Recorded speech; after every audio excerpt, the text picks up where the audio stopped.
முன்னோர்கள் ஆராய்ச்சி செய்து இந்த உலகத்துல இந்த பிரபஞ்சத்திலிருந்து எடுத்த கர்மவினை தீர்க்கக்கூடிய மூல மந்திரம். நீங்க கோவில்ல போய் விளக்கேத்துறதா இருந்தா இந்த மந்திரத்தை ஒரு முறை சொல்லுங்க.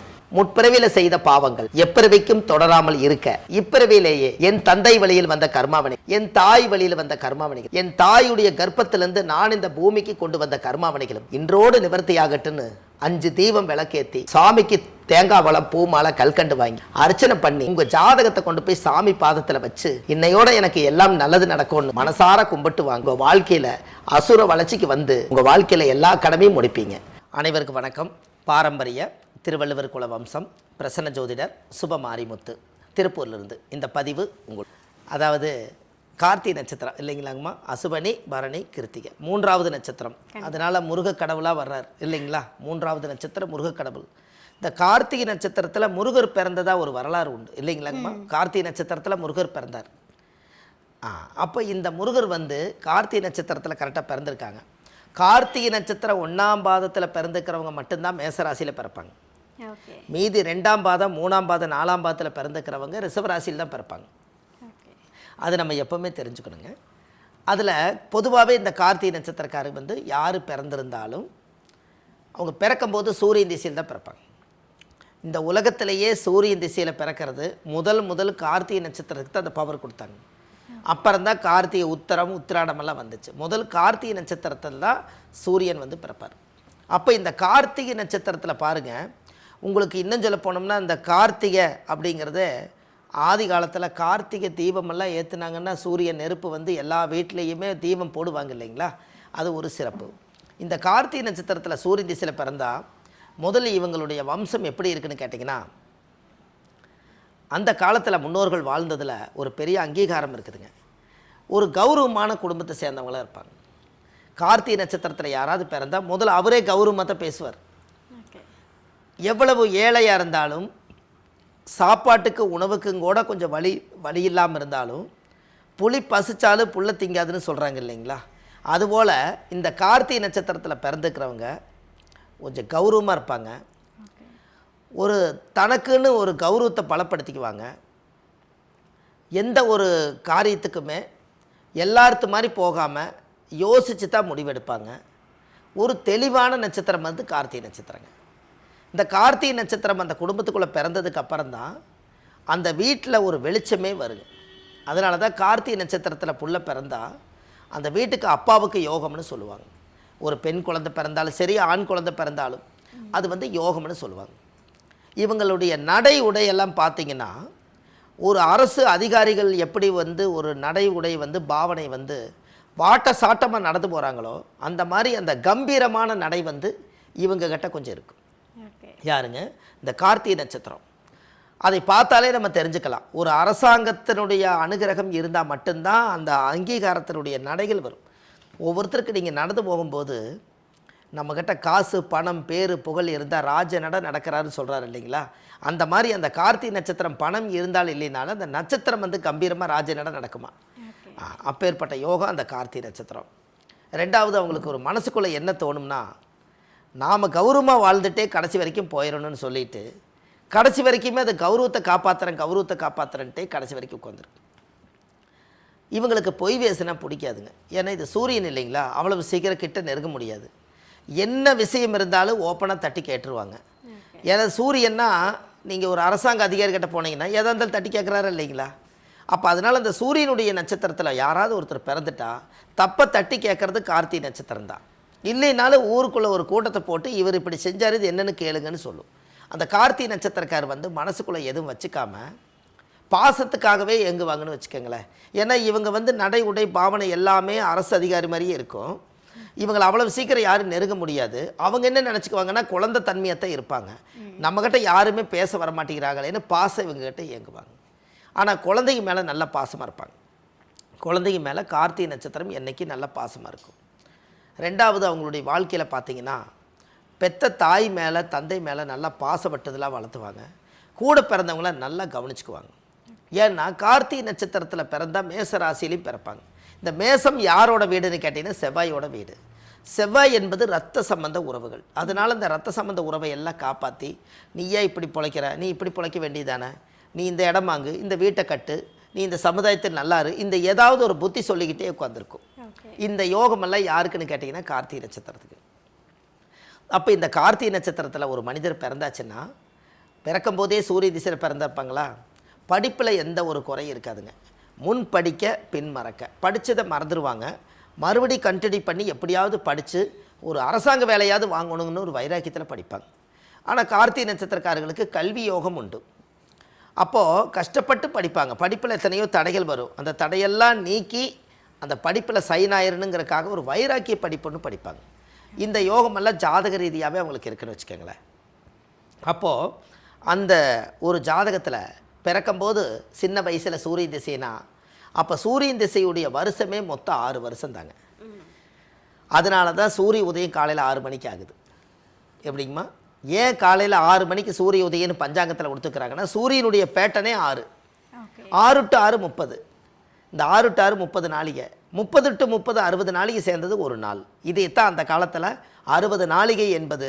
அந்த காலத்தில் ஒரு பழமொழி சொல்லுவாங்க, நான் அல்லும் பகலும் 60 நாளிகை நான் பாடுபட்டு நான் என்னத்தை வச்சுக்கிறேன் சொன்னாங்க இல்லைங்களா. இது ஏன் இந்த 60 நாளிகை உள்ளே வருதுன்னா, அந்த காலத்தில் மணியை நாளிகையை மாற்றி வச்சுருக்காங்க. 1 மணி நேரத்துக்கு 2.5 நாளிகை. 6 டு 6 30 நாளிகைங்கிறது 12 மணி நேரம். 30 டு 30 12 12 27 மணி நேரம்.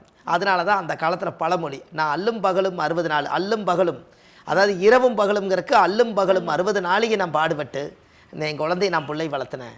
இந்த பழமொழிகளை அந்த காலத்தில் சொல்கிறாங்க இல்லைங்களா. இதெல்லாம் இந்த வார்த்தையில் வந்து அவ்வளவு வேதனைகளோடு தான் அவங்க சொல்லியிருப்பாங்க. அப்போ 60 நாளிகை சேர்ந்தது ஒரு நாள். அப்போ ஒரு நட்சத்திரம் என்பது 24 மணி நேரம். இது எல்லாமே நம்ம அந்த காலத்தில் விஞ்ஞானமாக தான் இந்த ஜோசியத்தை வச்சுக்கிறாங்கன்னு. இது எதுவுமே சயின்ஸாக மாற்றி வைக்கல, விஞ்ஞானமாக தான் வச்சுருக்காங்க. அதனால தான் நம்ம ஆஃபீஸே விஞ்ஞான ஜோதிட ஆலோசனை மையம். பாரம்பரிய திருவள்ளுவர் குலவம்சம்னு எதுக்கு வச்சோம்னா, நம்மளுடைய 32 வருஷமாக இந்த துறையில் இருந்து 13 வயசில் இந்த ஜோதிட துறைக்கு வந்தோம். 5 வயசுலேயே பெரியவங்க நாட்கள் எழுதி வச்சுட்டாங்க. அப்போ கிட்டத்தட்ட பார்த்தீங்கன்னா 5 வயசில் நாட்கள் எழுதி வச்சுட்டாங்க. இன்றைக்கி 47 வயசு முடிஞ்சு இன்றைக்கி 48 வரைக்கும் கடந்து வந்துட்டு இருக்கிறேங்க. அப்போ கிட்டத்தட்ட பார்த்தீங்கன்னா நம்மளோட வயசுக்கு இன்றைக்கி வந்து பார்த்திங்கன்னா இன்றைக்கி ஒரு 80 பிறந்திருக்கிறேன். 80 பிறந்தால் உங்களுக்கு என்னாச்சு, 46 வயசு ஆகுது.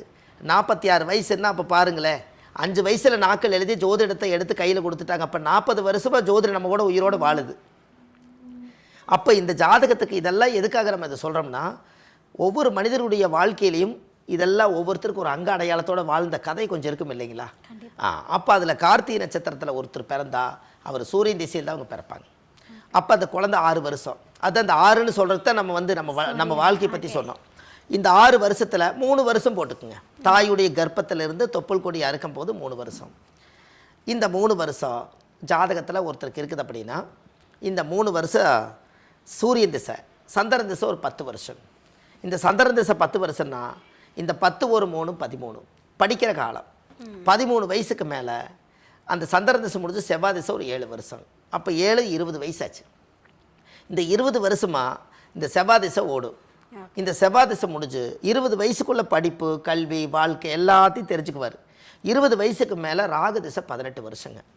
இந்த 18 வருஷம் ராகு திசை அவங்களுக்கு கரெக்டாக 20 18 30 வயசுங்கும் போது கண்டிப்பாக பாருங்கள், அவருக்கு ராகு திசையில் தான், கார்த்திகை நட்சத்திரத்தில் பிறந்துக்கிறவங்களுக்கு ராகு திசையில் தான் கல்யாணம். சூரியன், சந்திரன், செவ்வாய் இந்த 3 திசை நடக்கிறக்கே சூரியன் ஒரு 3 வருஷம் போட்டோம் 6 வயசில், சந்திரன் ஒரு 10 13, செவ்வாய் ஒரு 7 20 வயசில் நம்ம கல்யாணம் பண்ண மாட்டோம். அப்போ எப்படி இருந்தால் 18 வருஷம் ராகு திசை, 38 வயசுங்கும் போது இவர் கல்யாணமாகி 2 குழந்தைகளும் பிறந்து அவர் தொழிலையும் அமைச்சு வீடு வாசலை கட்டி எல்லாமே இந்த ராகு திசையை கொடுத்துருவாருங்கன்னு. அப்போ கார்த்திகை நட்சத்திரக்காரர்களுக்கு ராகு தான் கல்யாணம் முடிச்சு வைக்கிறார். இந்த கணக்கு பாட்டா பஞ்சாங்கம் எடுத்து இன்றைக்கும் பாருங்கள், வாசன் சுத்த திருக்கணித பஞ்சாங்கம்னு ஒன்றுக்குது. இந்த திசை வரிசை கொடுத்துருப்பாங்க. சூரியன் 6 வருஷம், சந்திரன் ஒரு 10 வருஷம், செவ்வாய் ஒரு 7 வருஷம், ராகு ஒரு 18 வருஷம். அப்போ கிட்டத்தட்ட பார்த்தீங்கன்னா 20 ஒரு 18 38 வயசுக்குள்ளே இவர் எல்லாம் கல்யாணம் பண்ணி இந்த வாழ்க்கையில் கஷ்டம்னா என்ன, நஷ்டம்னா என்ன, இன்பம்னா என்ன, துன்பம்னா என்ன, எல்லா விஷயத்தையும் ஆராய்ச்சி பண்ணி இனிமேல் நம்ம வந்து சரியாக வாழணுங்கிறதுக்காக இந்த ராகு திசை சரியான பதிலை சொல்லி கொடுத்துட்டு போகும். அதில் வந்து ராகு எப்படி, ராகுன்னா பாம்பு, அந்நிய மனிதர்களுடைய பழக்க வழக்கங்கள் நிறையா கிடைக்கும், நிறையா மனுஷங்களுடைய கான்டாக்ட் நிறைய கிடைக்கும், தெய்வத்தினுடைய சக்திகள் எல்லாம் எங்கெங்கே இருக்குது, நம்ம முன்னோர்கள் எல்லாம் எங்கெங்கே வாழ்ந்தாங்க, நம்ம ராகுன்னா தாத்தா பாட்டியோட பேரை காப்பாற்றணும், நம்ம பாரம்பரியத்தை விட்டு கொடுக்கக்கூடாது, நம்ம பொழைச்ச வாசம் என்னைக்கு நல்லா இருக்குன்னு சொல்லி இப்படி எல்லா ஒன்றா இந்த கார்த்திகை நட்சத்திரம் தான் குடும்ப பாரம்பரியத்தை காப்பாற்றக்கூடிய நட்சத்திரம். ஏன்னா கார்த்திகை நட்சத்திரம் வந்து சூரியனுடைய நட்சத்திரம். சூரியன் என்பது அப்பா, அப்பாவோட வம்சத்தை காப்பாற்றுறதுக்கு கார்த்திகை ஒன்று பிறக்கும். எப்படிங்கம்மா? இப்போ நீங்கள் எடுத்து பார்த்தீங்கன்னா இந்த கார்த்திகை நட்சத்திரத்துக்கு அந்த பவர். அப்போ பாருங்கள், அப்போ ராகு திசையிலேயே அவங்களுக்கு எல்லாமே கிடச்சிருது. குரு திசை 16 வருஷங்க.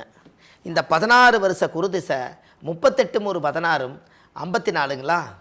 54 38 ஒரு 16 54 வயசு. சிதம்பரம் 51ங்கிற மாதிரி இது 54 வயசுங்கும் போது இவங்களுக்கு ராகு திசை முடிஞ்சு குரு திசை. அப்போ 38 வயசுக்கு மேலே பெத்த குழந்தைகளுக்கு 54 வயசுக்கும் போது இவங்களுக்கு வயசு 25 பிறந்த குழந்தைகளுக்கு.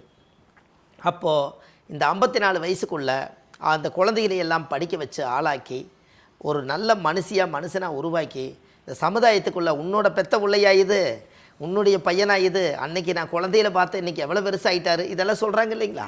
இது எல்லாம் அந்த காலங்கள் எல்லாமே இந்த குருதிசையில் தான் பிள்ளைகளோட பெருமை பெற்றவங்களுக்கு தெரியுமா? ஏனுங்கம்மா? பிள்ளைகளுடைய பெருமை பெற்றவங்களுக்கு. அந்த குழந்தைங்க சில சாதனைகள் பண்ணும், படிக்கும், பட்டம் வாங்கும், அவார்டை வாங்கி கொண்டு வந்து தாய்கிட்ட கொடுக்கும். அம்மா நீ என்னை இவ்வளோ கஷ்டப்பட்டு படிக்க வச்ச, எனக்கு அவார்டு கொடுத்துருக்காங்க, எனக்கு நிறையா ஓட்டப்பந்தயத்தில் நான் ஜெயித்தேன், பேச்சு போட்டியில் நான் ஜெயித்தேன், டான்ஸில் நான் ஜெயித்தேன்.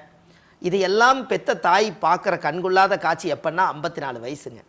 அந்த 54 வயசு வரும்போது தாய்க்கு வந்து அந்த பிள்ளைகளுக்கெல்லாம் அந்த பட்டங்களை வாங்கி ஒரு நல்ல ஒரு சமுதாயத்தில், நானும் இந்த சமுதாயத்தில் கல்யாணம் பண்ணி 2 குழந்தைகளை பெற்று இந்த சமுதாயத்துக்கு நான் வந்து என்னுடைய குழந்தைகளுக்கு பெருமை சேர்த்திருக்கேன் அப்படின்னு 54 வயசு அந்த தாய்க்கு கார்த்திகை நட்சத்திரம் வரும்போது தான் பெத்த பிள்ளைகளுடைய சந்தோஷம் முழுமையடையும். கரெக்டுங்களாங்கம்மா? இது எல்லாம் எந்த காலத்தில் இவங்க கணக்கு போடுறது சொல்லுங்கள்? இது வரைக்கும் நீங்கள் இது கொஞ்சம் இது இப்போ நீங்கள் இப்படி நீங்கள் பார்த்துருக்கீங்களா நீங்கள் ஜாதகம்? என்னங்க? இல்லை உங்கள்கிட்ட தெரியாமல் தான் கேட்குறாங்க. இல்லை ஏன்னா நம்மளோட வயசுக்கு நம்ம திசைக்கும் புத்திக்கும் எது எப்போ நடக்குதுன்னு நம்மளுக்கு தெரியாது. இந்த ஆர்டர் படி இப்படி நம்ம வாழ்க்கையில் நீங்கள் போனால் இந்த வீடியோவிலேயே நம்மளோட நட்சத்திரத்தை சொன்னாலே இவருடைய ஜாதகத்தில் நடந்த கதைகள் எல்லாமே இந்த வயசில் இந்த திசையில் இந்த புத்தியில் தான் இப்படி வாழ்ந்துருக்குறங்கிறதே இந்த பதிவே உங்களுக்கு ஒரு பெரிய பதிவாக மாறுதலைங்க. என்னங்கம்மா? நிறைய விஷயத்தை தெரிஞ்சுக்க முடியுது. ஆமாங்க, நிறைய விஷயம் தெரிஞ்சு. ஏன்னா நம்ம இந்த 32 வருஷ அனுபவத்தில் நம்ம கற்றுக்கிட்ட வித்தை என்னென்னா, நீங்கள் ஜோதிடத்தில் எதை வேணாலும் இந்த உலகத்தில் எடுத்து மக்களுக்கு நீங்கள் கொடுக்கலாம். ஆனால் மக்களுக்கு என்ன தேவையோ அதை நம்ம இந்த பதிவில் நம்ம போட்டு வச்சுட்டு போனால் இந்த கூகுள் வந்து காலகாலமாக இருக்குங்க. நம்ம வாழ்ந்து முடிஞ்சு போனதுக்கப்புறம் கூட இந்த கூகுளில் பின்னாடி அடுத்த தலைமுறை வந்தாலும் கூட அதுக்கு ஜோதிடம்னா என்னென்னே தெரியாதுக்கும் கூட ஒரு நட்சத்திரம் கிடச்சிருச்சுன்னா கூட அந்த நட்சத்திரத்தை பிடிச்சி அவங்க வாழ்க்கையவே தெரிஞ்சுக்கு இல்லைங்களா? அப்போ இது எதிர்கால பதிவு தானே? கண்டிப்பாக சார். என்னங்கம்மா? எதிர்கால பதிவு மட்டும் இல்லை, இப்போ இருக்கிற எல்லாருக்குமே வந்து பயனுள்ள பதிவும் கூட அது வேணுங்க இல்லைங்களா? ஏன்னா நான் இந்த புத்தகத்தவே ஆதிகால பரிகார புத்தகம் நம்ம எழுதுனதுக்கு காரணமே ஒரு நல்ல முக்கியத்துவம் கொடுத்து எழுதணுங்க. அதில் வந்து 54 வயசு அப்போ ராகு, அப்போ சூரியன் சந்திரன் செவ்வாய் ராகு குரு வரும்போது உங்களுக்கு குரு திசையில் 54. அப்போது சனி மகாதிசை வரும்போது 19 வருஷங்க. கிட்டத்தட்ட அவர் ஒரு 70 வயசு வரும்போது தான் அவர் வாழ்க்கையில் சனி மகாதிசை 50 வயசு 55 வயசுக்கு மேலே தான் சனி திசை வருது. அதான் அந்த காலத்தில் முன்னோர்கள் ஒரு பழமொழி சொல்லுவாங்க, பிறகு சனி பாம்பு 2 பிற்பலனை கொடுப்பார்கள். பிறகு சனியும் பாம்பு 2 பிற்பலனை கொடுப்பார்கள் அப்படின்னு என்னங்க? பிறகு சனியும் பாம்பு 2 பிற்பலனை கொடுப்பார்கள்னா சின்ன வயசில் ராகு திசை வந்தால் அந்த குழந்தைய வந்து நல்லா படிக்க விடாமல் ஏதோ ஒரு பழக்க வழக்கத்தை மாற்றி விட்டுருங்களா ராகு. சனி திசை வந்துருச்சுன்னா சோம்பேறித்தனம் பண்ணிடுமா. அதனால் 50-55 வயசுக்கு மேலே ராகு திசையும் சனி திசை வந்தால் உனக்கு பின் யோகம் நல்லா இருக்கும்னு சொல்லி அந்த காலத்தில் முனிவர்களும் சித்தர்களும் உருவாக்கி வச்சது பிறகு சனி பாம்பு 2 பிற்பலனை கொடுப்பார்கள் நாசுக்கா சொல்லி வச்சிருக்காங்க. ராகுவும் சனியும் வந்து 50 வயசுக்கு மேலே வந்தால் அது யோகம்ங்க. 50 வயசுக்கு மேலே வந்தால் யோகம். புரியுதுங்களாங்கம்மா? ஆமாம். இது எல்லாமே 70 வயசுக்குள்ள இந்த கார்த்திகை நட்சத்திரக்காரர்களுக்கு ஒரு மிகப்பெரிய எதிர்காலம். இதுக்குரிய கோவிலும் உங்களுக்கு நான் சொல்கிறேன். அந்த கோயிலுக்கு போயிட்டு வந்தால் அவருடைய ஜென்ம நட்சத்திர தோஷம் நிவர்த்தியாகி தாயுடைய கர்ப்ப வாசனையிலிருந்து வெளியில் வந்து தனி சாதனை பண்ணுறதுக்கு அந்த கோயிலுக்கு போயிட்டு வந்தால் உங்களுடைய வாழ்க்கையில் அசுர வளர்ச்சிக்கு நீங்கள் வருவீங்க. இப்போ கார்த்திகைக்கு நீங்கள் வந்து பல பலன்கள் கொடுத்துட்டீங்க, எல்லாரும் வந்து செம்மையாக இருக்குது அப்படின்னு ஒரு எதிர்பார்ப்போடு இருக்கும்போது, சரி. என்ன பிரச்சனை இருந்தாலும் போகல, இந்த கோவிலுக்கு போயிட்டு வாங்க எல்லாமே சரியாயிரும் அப்படின்னு ஒரு இக்கண்ணா வச்சிங்க. இப்போ அந்த எந்த கோவில்ன்ற ஒரு கேள்வி எழுது இல்லையா? கண்டிப்பாக. ஸோ இப்போ கார்த்திகை நட்சத்திரம் வழிபட வேண்டிய தெய்வம் எது? அதாவது கார்த்திகை நட்சத்திரத்தில் ஒருத்தர் பிறந்தாலேங்கம்மா, அவங்க வாழ்க்கையில் கர்ம நட்சத்திர கோயிலே பேருங்க. அதாவது கர்ம நட்சத்திரம்னா தாயுடைய கர்ப்பத்தில் இருந்து தொப்புள் கொடி அறுக்கும்போது பிறக்கும்போது எந்த நட்சத்திரமோ அதுதான் உங்களுடைய ஜென்ம நட்சத்திரம். இந்த ஜென்ம நட்சத்திரம் தான் கார்த்திகை நட்சத்திரம். இந்த கார்த்திகை நட்சத்திரம் வந்து மயிலாடுதுறை பக்கத்தில் சுந்தரேஸ்வரர் கோயிலுங்க. இந்த கோவிலில் போய் சாமிக்கு தேங்காய் பழம் பூ மாலை கல்கண்டு வாங்கி அர்ச்சனை பண்ணி அந்த கோவிலில் போய் சாமி கும்பிட்டு வந்தாச்சுன்னா உங்கள் வாழ்க்கையில் அசுர வளர்ச்சிங்க. அதுக்கப்புறம் உங்களுடைய ஜென்ம பாவமே நிவர்த்தி ஆகுமா. வாழ்வது ஒரு முறை, வாழ்த்தட்டும் தலைமுறை. நன்றி, வணக்கம்மா.